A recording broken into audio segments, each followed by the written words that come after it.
మీ పిల్లలకి ఫుడ్ అయితే తినిపిస్తున్నారు కానీ బలమైన ఫుడ్ తినిపిస్తున్నారా లేదని ఎప్పుడైనా ఆలోచించారా? పిల్లలు చిన్న పొట్ట నింపడం చాలా సింపుల్, బట్ పోషకాలతో నింపడం చాలా కష్టం కదా. కానీ ఇప్పుడు మాత్రం అలా కాదు, ఎందుకంటే నేను చెప్పే ఈ రెసిపీ ఒకసారి ట్రై చేసేయండి.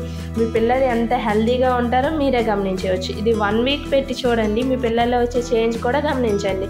బొద్దుగా ముద్దుగా కూడా తయారవుతారు, అంత హెల్దీ అనమాట ఈ ఫుడ్. ఏంటి ఇంత బిల్డప్ ఇస్తుంది హెల్దీ అని చెప్పి, అసలు ఇందులో ఏం ఇంగ్రీడియంట్స్ వాడుతుందనే కదా మీ డౌట్. సో ఇందులో వాడే ఇంగ్రీడియంట్స్ ఏంటో తెలుసా?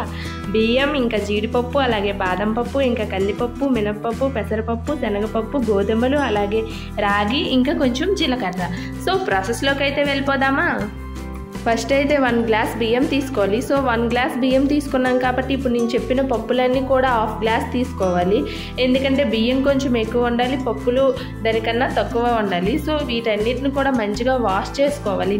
నేనైతే అన్నీ కూడా 2-3 టైమ్స్ అయితే వాష్ చేశాను. అసలు చూసారా చెత్త అయితే ఎంత వస్తుందో, ఎందుకంటే ఈ పప్పులు ఇవన్నీ కూడా మనం షాప్ నుంచి తీసుకొస్తాం కదా, అందుకని చెప్పి మంచిగా వాష్ చేయాలి.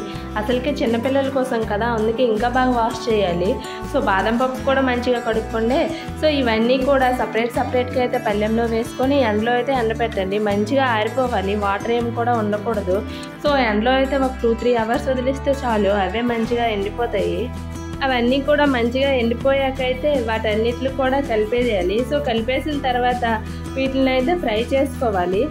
ఫస్ట్ అయితే బాదం పప్పును అయితే ఫ్రై చేసేయండి, ఎందుకంటే అవి కొంచెం లేట్గా ఫ్రై అవుతాయని చెప్పి ఫస్ట్ అయితే బాదంను అయితే ఫ్రై చేసేయాలి.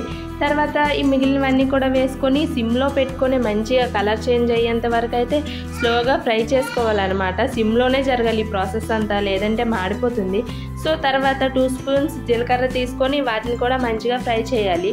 ఈ జీలకర్ర వేయడం వల్ల ఏంటంటే మంచిగా అరుగుతుంది అనమాట.